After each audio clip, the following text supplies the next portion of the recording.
Today we're going to be exploring Taiwan, starting in the 3rd century. That's when the first Chinese expedition to Taiwan was sent by an emperor, returning with the conclusion it wasn't of much value. Boy, would the centuries prove him wrong. Taiwan is a 13,000 square mile, hilly and forested island roughly 100 miles from mainland China. Sea and air lanes pass by and over Taiwan as it's strategically located southwest of Japan, north of the Philippines, and northeast of Vietnam. It's also the vital northeast corner of the hotly contested South China Sea. To the south, the Bashi Channel sits between Taiwan and the Philippines. Between mainland China and Taiwan lies the Taiwan Strait. Within the Taiwan Strait are a series of small islands known as the Penghu, controlled by Taiwan. But one of the things that makes Taiwan unique is that many islands between the main island and mainland China, the People's Republic of China, are in dispute. Notable examples, Taiwan claims and controls the Matsu Archipelago and Kinmen Islands. Though, as we'll see later, these islands so very close to the Chinese mainland are not only disputed, but have been subject to artillery bombardment, fortification, and even invasion. Just above Taiwan lies Yonaguni Island, one of Japan's most southern islands, far closer than the 600-mile-away Japanese mainland. I like how author Jonathan Manthorpe in his History of Taiwan described Yonaguni as a, quote, period dot at the base of the question mark formed by Japan's island chain. So a geographical conundrum accompanies a cultural one we'll address later. Depending on your perspective, Taiwan can appear close to both China and Japan, an important detail as we'll see. And with that, welcome explorers to the first episode of Mapping History. Writing, producing, and animating a video about the intersections of geopolitics and history takes a long time, so if and only if you're financially able, consider going to patreon.com/WilliamCFox. Thanks to Frank, the most recent patron, to join. In this video, we're going to talk about Taiwan from the start of recorded history until now, and I'm going to take a swing at answering the question, is Taiwan part of China? Dynasties and governments in exile have fled there, invasions have been launched there, Western powers have tried to root themselves in the east there, trading posts have been posted there. Taiwan is a naval crossroads, or cross-current, whatever the naval term for that would be. Its mountainous ranges prevented full control of the island by any outside power for at least centuries. That's what we have records of. Its people reflect this heritage as well. It has an indigenous population separate from Han Chinese, though Neolithic sites indicate a shared heritage. Those indigenous people make up about 2% of the population today, commingled, conquered, sharing the island with early Southeast Asian ocean nomads, Han settlers, Japanese fishermen, mainland Chinese refugees, and more. As mentioned, Chinese records reference Taiwan beginning in the 3rd century BCE, but until the 1600s, outside visitors to Taiwan were mostly fishermen with a sprinkling of outcasts and pirates too. This all changed in the 17th century when the Dutch, English, Spanish, Japanese, and 2 different Chinese dynasties set their eyes on the valuable island. The first outsiders to have a go at controlling all of Taiwan were the Dutch, specifically the Dutch East India Company, who constructed a fortification on the island in 1630.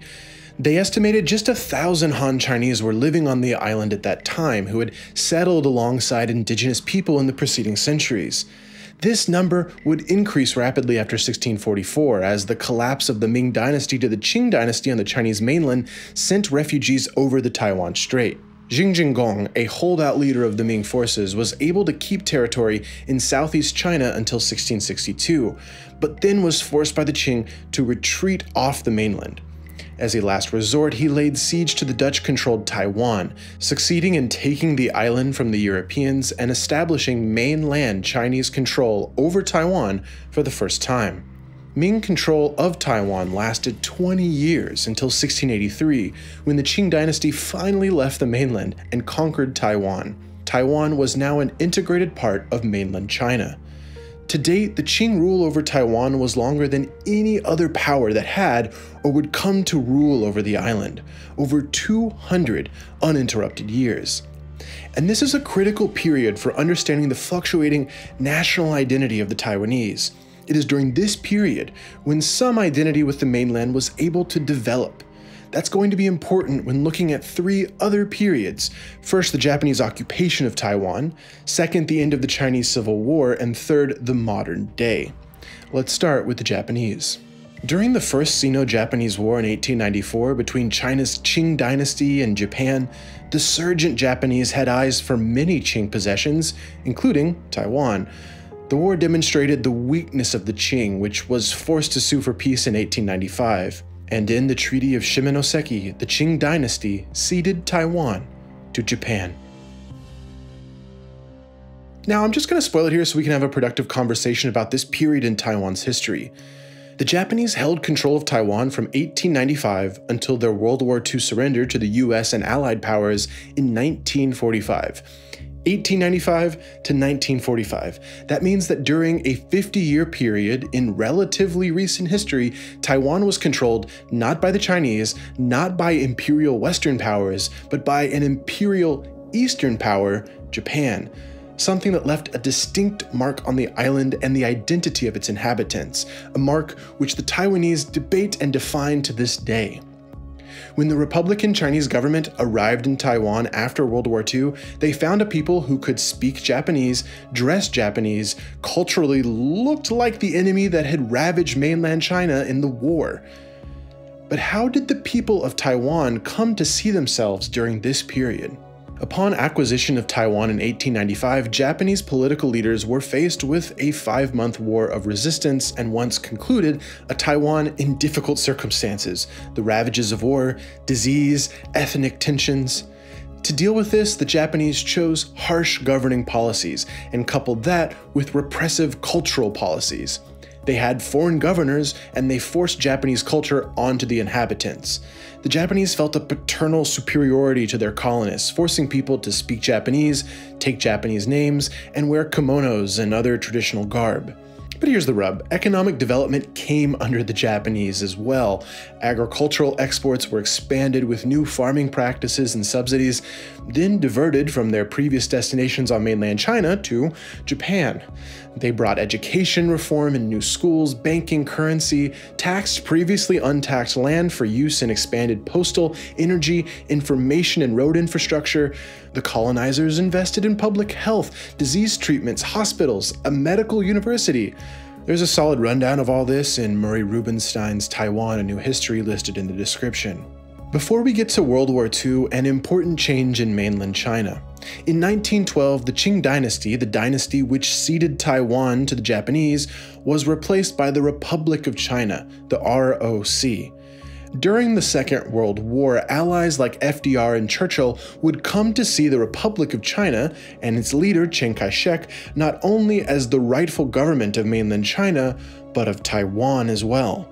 A return of Taiwan, a retrocession, was planned, should the Allies prevail. But while this retrocession was planned in cigar-filled rooms, World War II was proving disastrous for Taiwan. Geographically like a natural aircraft carrier, Taiwan was strategically located near the coast, a launch point for Japan's ambitions in mainland China and the Philippines. 200,000 Taiwanese men fought for Japan in the war, 40,000 died. Some were patriotic, others were motivated by increased food rations. Encouraged volunteerism eventually turned to conscription, and Taiwanese women were sent as comfort women for Japanese soldiers. It became clear as the war progressed into 1945 and the focus drifted from Europe and onto the Pacific that control of Taiwan would be returning to China.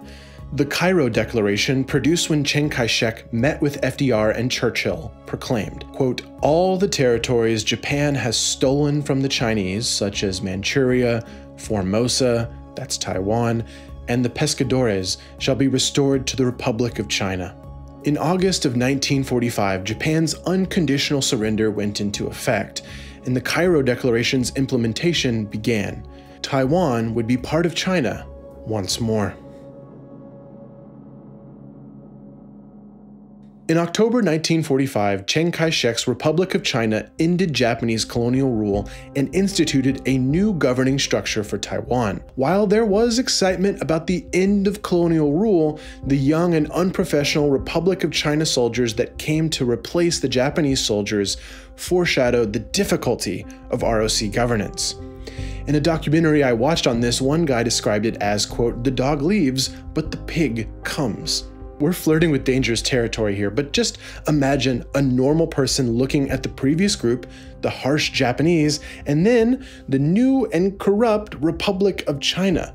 What were the Taiwanese supposed to feel about their situation? Nostalgia for their former colonizers?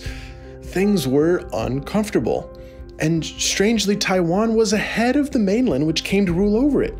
Trains, phone line, energy productions and consumptions, metrics indicative of economic development. Metrics which wouldn't be matched per capita on the mainland until the 80s. Now you can see the dilemma, maybe why some Taiwanese would eventually come to desire independence. Stephen Phillips put it a little better, quote, "Both Taiwan and mainland China had changed so much between 1895 and 1945, politically, socially, economically, that the retrocession was less the restoration of historical ties than the attempt to forge an entirely new relationship." I've already alluded to the amateur, sometimes shoeless boy soldiers of the ROC that landed on Taiwan.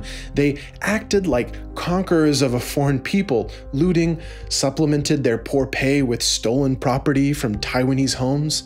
But this was a mere symptom of Chiang Kai-shek's corrupt governance and general disregard for Taiwan, a place, might I spoil the story a little bit, Chiang Kai-shek is going to very desperately need very soon. Taiwanese were largely excluded from the new governing structure. Administrators reappropriated businesses, property, industry to themselves. In this way, it was like a new form of colonialism rather than a reuniting with China.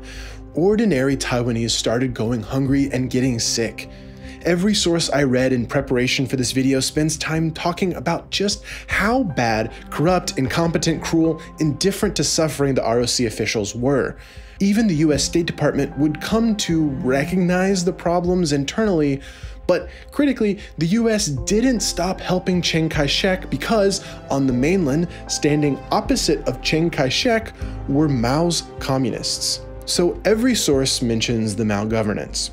And then all the sources zoom in on a moment when the tensions between the Taiwanese and their administrators boiled over, a cascade of violent political repression, decades of it. And it all traces back to some cigarettes. On February 27, 1947, a widow in Taipei was caught selling contraband cigarettes. The ROC enforcers took her cigarettes and her cash and tried to arrest her. The widow begged for leniency, and the soldiers, well, they bashed her on the head with the butt of a rifle. With a crowd forming, the soldiers realized they had stepped in it and tried to leave, but they were followed and ended up firing into the crowd. They hit several people, one died. From here, the violence grows. The next day, as news of the incident spread, protests formed against the Republic of China's rule. Crowds that gathered around the governor's residence were met with machine gun fire. Mass protests nationwide followed. Taiwanese civilians appropriated government offices, took control of their island. Chiang Kai-shek declared martial law, sending in thousands of mainland Kuomintang troops to put down this uprising. But they didn't just put down the movement in the streets, they started something that would come to be known as the White Terror. The Kuomintang soldiers imported from the mainland killed Taiwanese by the thousands. First, the people in the streets questioning their rule, but next they rounded up intellectuals, professionals, students, anyone who posed, in their eyes, a potential threat to mainland rule. At least 10,000 were rounded up and murdered. Some estimates go as high as 28,000. What started after the cigarette scuffle is known as the February 28th incident, 228. The martial law declared in this moment lasted 38 years, long after Chiang Kai-shek's death. And keep in mind, this is before Chiang Kai-shek is expelled from mainland China. So this is the relationship developed between the nationalists and the Taiwanese without any knowledge of what was about to come, that the nationalists, like the Ming dynasty, would flee from the mainland, expelled, relying entirely on Taiwan for their future very soon. And by soon, I mean 2 years, 1949, the communist forces of Mao found themselves in an advantageous position against Chiang Kai-shek's Kuomintang nationalist forces. From 1945 to 1949, the nationalist forces lost ground to the communists. By the end of 1948, over 30,000 refugees from the mainland were arriving in Taiwan every day. Mao controlled Beijing and Nanking, and Chiang Kai-shek had to retreat from the mainland to, you guessed it, to Taiwan. Hey guys, ni hao. No, we were repressing y'all and all the violence and all that, but I was wondering, if it'd be cool if me and 2 million refugees from mainland China, crashed on your couch for a little bit while we, recouped our forces for retaking China from the communists. Is that cool? All right, cool. Thank you. Oh, no, I'm coming anyway. Sorry. And that was that. Here are the two Chinas. The Republic of China, still claiming control of the entire mainland, was now contained on the island of Taiwan. And everyone was waiting for the new People's Republic of China under Mao, which now controlled the mainland, to come across the Taiwan Strait and put an end to the whole thing, to eject Chiang Kai-shek, control Taiwan, and conclude the Chinese Civil War. Any day now. The governing system established from the fall of the Japanese Empire between 1945 until 1949, the quasi-colonial rule from the nationalist mainland, then the move of that nationalist power from the mainland onto the island itself, this system established in the interlude period set the tone for the following decades. The people of Taiwan would not have any say in their governance. Any attempt to acquire it would result in dissidents' disappearance, and any overtures from Republican leadership to indicate the Taiwanese might have a bit of representation in their government was a facade, a display for Chiang Kai-shek's new benefactor, the United States. Why am I belaboring this point? Well, this is what surprised me in my research. When we hear about Taiwan, if we ever do, we get this super condensed version. Taiwan is the last bastion of Republican resistance against communist rule. But at the start, the Republicans that ruled over Taiwan and evacuated to Taiwan were not doing so with the excited consent of the people already there. The arrival and stay of this government in exile was painful, and it took decades of repression and eventually reconciliation to achieve democratization, and for the Taiwanese to have a real hand in their government. As the Taiwanese were waiting for these processes to play out, their island was a prominent pawn in geopolitics. And so, as this is a series about the intersection of geography, history, and politics, let's return there. When Chiang Kai-shek and the nationalist forces retreated to Taiwan, the US thought they had lost the whole game in Asia.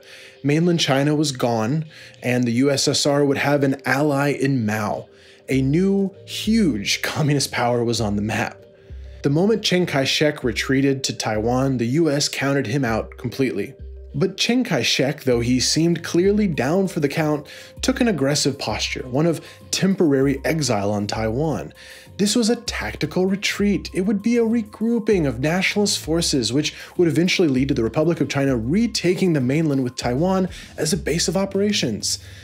This was, to be clear, posturing, but no one ever said that posturing doesn't occasionally lead to form. Some countries like the Soviet Union went ahead and recognized Mao's People's Republic of China. Others waited to see if Chiang Kai-shek would succeed. And the US, well, it eventually bought into this narrative that Kai-shek would retake the mainland. Perhaps they bought into it cynically so. Sure, Chiang Kai-shek had this framing of retaking the mainland any day now, but even if he didn't, might the endeavor of keeping Taiwan anti-communist be worthwhile? Every inch and mile in the Cold War seemed to matter. And with a new conflict emerging on the Korean peninsula, the Americans decided to double down. President Truman moved naval vessels into the Taiwan Strait in 1950.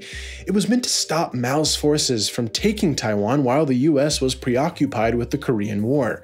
And in the meantime, US aid bolstered the Republic of China's grip on the island for the international stage, even allowing them to hold the China seat on the UN Security Council.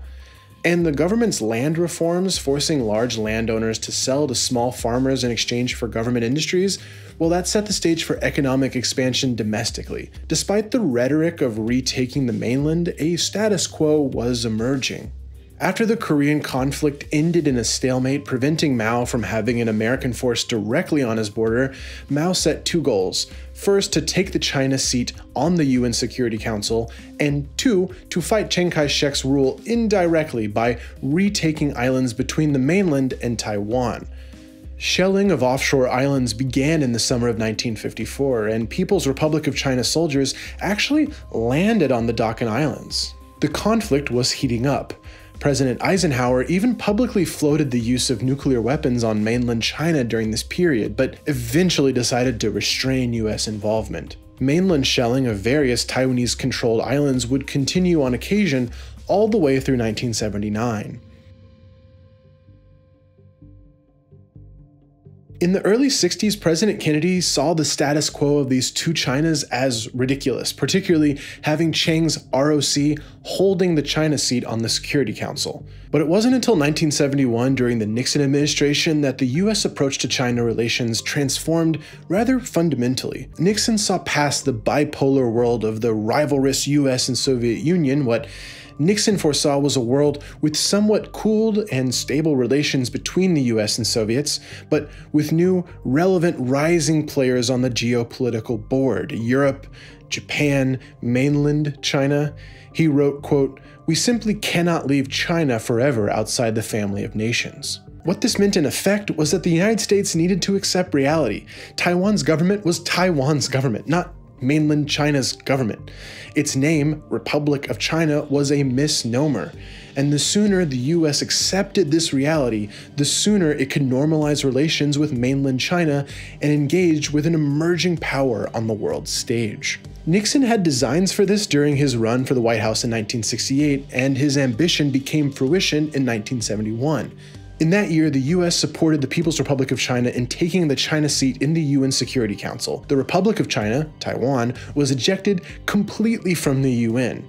At roughly the same time, the Nixon administration began normalizing relations with mainland China, while sidelining the aging Chiang Kai-shek.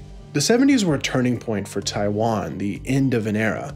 The loss of the UN Security Council seat was the start, but Chiang Kai-shek's death in 1975 ended his era ruling over Taiwan. And then, in the late 70s, domestic political pressure foreshadowed a fatigue with one-party rule over Taiwan.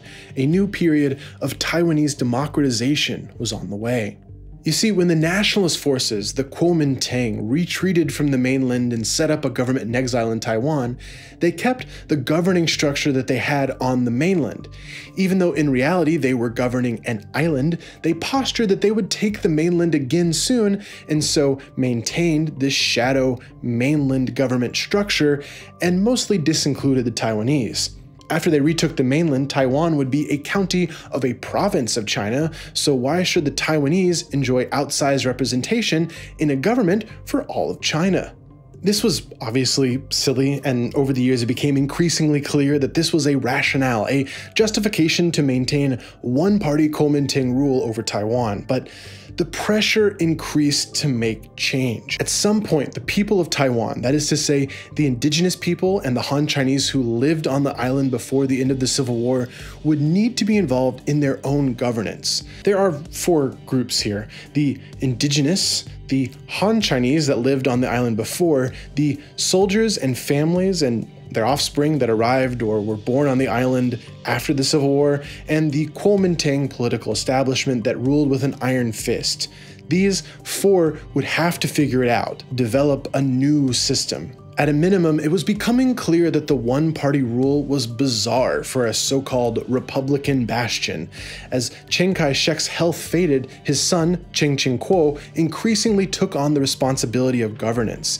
It looked like an attempt to set up a dynasty because it was. With Chiang Kai-shek's death in 1975, Chiang Ching-kuo took over as president of Taiwan. Taiwan's new king, or president, was looking spectacularly weak, and a new clash with protesters would weaken him further. Taiwan had been under martial law for 30 years at this point, and it was illegal to form an opposition party against the Kuomintang. But despite this prohibition, a set of demonstrators marched on Human Rights Day 1975, a fledgling opposition group, the Tengwai. On December 10th, 1979, secret police confronted and engaged these Taiwan Human Rights Day marchers. Violence broke out. It led to the arrest of many opposition figures and a crackdown from the nationalist government. But this incident, despite the suppression, is seen by many as the birth of the democratization movement in Taiwan. It raised the profile of many Taiwan figures, planted further resentment of Kuomintang rule among a segment of the population, and, to use flowery language, inspired a new generation. Democratization protests became more bold as the years went by. By 1986, many of the Taiwan leaders went on to form the Democratic Progressive Party. Though formally forbidden from forming an opposition party, they did so anyways, and critically won votes in elections. Martial law was finally lifted in 1987. The seed of a pluralistic Taiwan, far more recognizable to us today, was planted in this moment. Democratization continues in Taiwan. But that doesn't quite end our story. Through the 1990s, the aughts, the tens, Taiwan remained a small knight on the geopolitical chessboard. Playing Beijing and Washington off each other is a skill every Taiwanese leader learns. Bill Clinton sent aircraft carriers into the Strait of Taiwan in 1996 to deter mainland missile provocations. George W. Bush publicly opposed Taiwan independence in 2003 when he, busy with wars in Afghanistan and Iraq, perceived the provocations of the Taiwanese president as too extreme. Arms sales and bilateral trade increased during the Obama years. And of course, then President-elect Trump made news in 2016 when he took a congratulatory call from the Taiwanese president, the highest-ranking American to do so since 1979. Though I have to add here, it's still unclear if there was intent here to upend the One China policy. That is, to think of China and Taiwan as an it and not a they, and to treat it diplomatically as a single entity. A perfect transition. We still haven't answered a critical question, one that underlies this whole video. Is Taiwan part of China? Well, administratively, the answer is clearly no. In the English language, it's hard for us to follow the diplomatic and grammatical minutiae. The two Chinas are China, China and Taiwan are one. It starts to have the same belabored language as the tripartite Father, Son, and Holy Ghost. But beyond the administration and geopolitical entanglements, should we perceive Taiwan as part of China? Chinese records don't really note Taiwan until the 16th century. The first to control outposts there were the Dutch. The Qing dynasty saw Taiwan as a bit of an afterthought, though they did control it longer than any other power, including Japan. Tensions arose when they reunited with the mainland for a small interlude between 1945 and 1949. And then there's a decent argument to be made that the nationalist rule in 1949, though obviously Chinese and proclaiming itself mainland, led Taiwan down yet another extremely different path than, well, here's the trouble, than the rest of China. I personally find Taiwan to be distinct, perhaps in a similar way to the distinction between North and South Korea and their different cultures and dialects. To extend the comparison, North and South Korea have expressed in words for decades a desire to have a reunification. The South Korean government has a whole department to help handle it based on the reunification of Germany in 1990. So too have the Taiwanese over the years expressed a desire for reunification. Obviously at the beginning, Chiang Kai-shek wanted to retake the mainland, but what we're talking about now is something more tangible, something perhaps chosen and negotiated, or perhaps forced across the strait by mainland China's military might. The People's Republic of China obviously wants to control Taiwan, for Taiwan to be part of it, or recognize that it is already part of it, though that all seems more an expression of power rather than an intellectually serious examination of shared culture. Support for reunification on the island is hardly unanimous. The people of Taiwan often choose leaders that say they will stand up to China, defend Taiwanese sovereignty, pursue representation in the United Nations as a separate nation. It might be time for the rest of us, like Nixon did in 1971, to recognize reality. There is China, and there is Taiwan. Watch this video next. I don't even know what it is. I'm not even sure what YouTube put there, but give it a shot. I'm sure it's not embarrassing and pretentious. Thanks for watching episode 1 of this new series, Mapping History. If you have a suggestion for more spots on the map for us to historize together, tweet me at William C. Fox. Later, y'all.